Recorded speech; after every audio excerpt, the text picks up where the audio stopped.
20% ya ça. On y explique qu'il y a un. Donc, comme lundi, mardi, mercredi, vers 12h50. Na moni appel mo ke koti na téléphone na. Na yambi alobi mama ngai na yaki papa Pierre on yaki na église na bino ya Eva. Ngabi papa boni kimezali apa mama kimezali mais naza na sango moko na ngina passer message moko me ya mabete ya malanga. Message ya malanga papa vas-y ne na bona webise era musala nazo yokai. Papa lobi mama tangu nazonga kinda to komi lendi esprit moko tindinga na benga isika ba blokanga dossier. Donc entreprise na eza na parti moko ba bloka. Ba bloka moye ba esala ezate avancer ezate parce que l'état pranga dossier. Albi mama na bundana na ba dossier na mbula esima rate. Abisiko tangu yo lobi maloba yo lobaki. Lendi na ngonga na lobi na benga na zempo po kangama ki na niveau ya zempo. Abi na bengi na zempo ba lobi na yebi tata mo kazwa ki abandi ko swanisa yabi yo na Orlando te. O passer nga kaka madame inter tangi koma madame wana aye ko yamba yo papa nani yo kombo na nga inter. Pesa email na nga inter. OK. Abi c'est dans 3 minutes tozo pesa yo attestation. Mais 3 minutes nanda ko abi nazo bengi.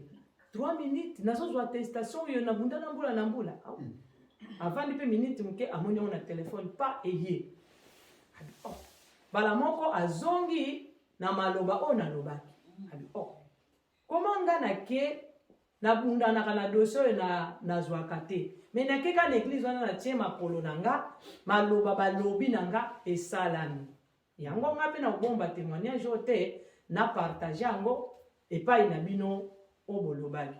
Abi mama est-ce que zo se souvenir na malobolobaki ngape papa na zo basuka abandi ko expliquer nga ni na expliquer bino. Alobi na komi na ndaku na ebisi mwana na ngai. Eza na mama moko na kene na evre na église moko batindaki nga na kota ki mama moko alobaki maloba pona nga.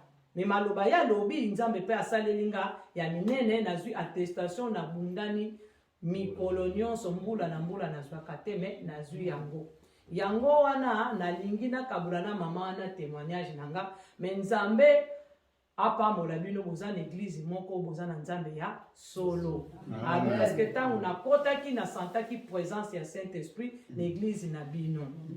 Alors tangu ya lobi bongo ngai na réponse na pesaki ngabi papa ezali ngai te. Ezali nzambe oyo ayebisa ko libanda tongo zokende zonga.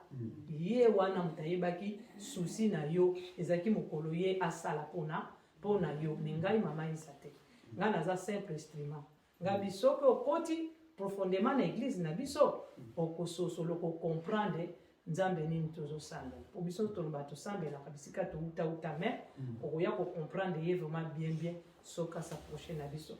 Abi mama problème ezate na tuni ye ovandaka na Paris albi na ngawi na vandaka na Paris ngabi tozo luka pe basali. Ya albi na ngai bozo luka basali prépare basali ya combien de personnes. Ngana ici prépare ça 50 personnes. Mais ce fait ça 30 mon ami problème ezate. Ya bisinga OK. Nazape na isika mo bazo proposer nga mais ça la conférence wana eza na 200 places. Mais na kopesa bino réponse sur qui na visiter yango. Alobi na nga isko journée na ba journée ni bino bosambela. Ngai na ebisi mingi samedi, dimanche, vendredi par hasard ceux tous na ba veiller. Mais mingi vraiment tous intéressé ma casse vendredi samedi mais biso to lingi de salle ya biso moko po ngati ndanga na Saint-Denis. Ngabite na Saint-Denis biso sito uti kuna na tangele kutu Kongo ya papa Serge habite papa Serge tengana ebi mindele o bapesa ka basali kuna na Saint-Denis pona l'église. Ngabite biso to lingi ya église ya biso moko. Abina nga akopesa nga réponse. Fanga pesa nga réponse vendredi na moni ya bengite mengali na sala tu na zongela e lundi. Peut-être diable ndenga zaka mutu akimisa mutu makanisi akolongole makanisi. Yango zaki témoignage na ko partager tango tozuya tango batu bazoya pana biso. Photo bele la Saint-Esprit akuta Saint-Esprit asala ya minene. Amen. Tango biso mo pe tozo tambola fo batu ba trouver biso ke tozana nzambe Abraham Isaac Jacob. Na maloba o biso to bimisaka ezalaka maloba oyo nzambe vraimen azosala na kati na yango.